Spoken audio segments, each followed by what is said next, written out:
a lot of the work that we do, we can't just do in the libraries or archival centers or behind the hedges at Rice. It has to involve the public, and it has to involve ways to make the information that we're gaining available to the public through really powerful interactive websites like Slave Voyages. Students participating in the Slave Voyages project, they are really leaving a mark on our understanding of the history of slavery and the slave trade. Right? The data that they are collecting, that's going to be available on the website.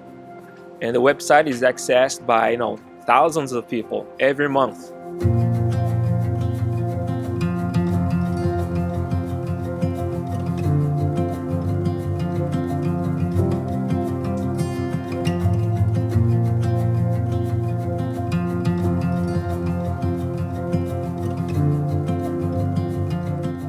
I mean, being here in a library and archive setting might be like one of the only images that does come to mind when people think of humanities research, but it definitely isn't as easy as just reading a book. It's coming in and having your questions in mind and reading through letters, ledgers, sentiments that people wrote down and trying to make sense of it, because a lot of the values of this time period don't make sense to us, and trying to incorporate that into digestible information so people can understand more about this time period is really difficult, especially when we think about the history of slavery in the United States. It hasn't been taught to the extent that you might expect. And so I think doing this kind of research specifically can be challenging when we come up against a lot of misconceptions about slavery, people not wanting to talk about it because it's uncomfortable.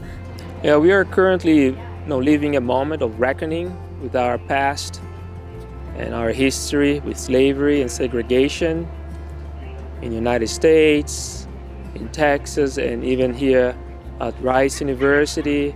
And Slave Voyages provides a moment for reflection, a pathway to contextualize this difficult history. We're trying to document the history of slavery in Texas and abroad as well. We have to look at documents.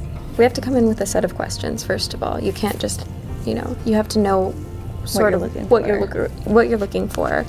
But then you can't just look at documents for what they say. You also have to look at what they don't say. And that's something that we've learned throughout our Rice careers about reading the silences, as they say, trying to see who they omit from the historical record and how we can add those people in where they're missing.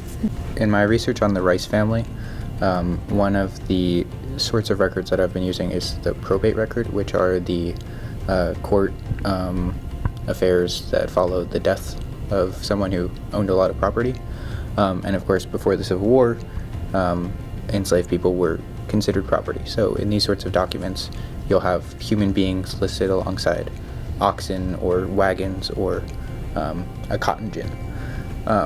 So it can be at first really difficult to look at those records and try and gain an understanding of a person's daily life from a record where they're listed as a piece of farm machinery. Mm-hmm. But when you read between the lines, when you read for silences like Victoria was mentioning, you can begin to uncover things about their family structures or attempts at escape and resistance.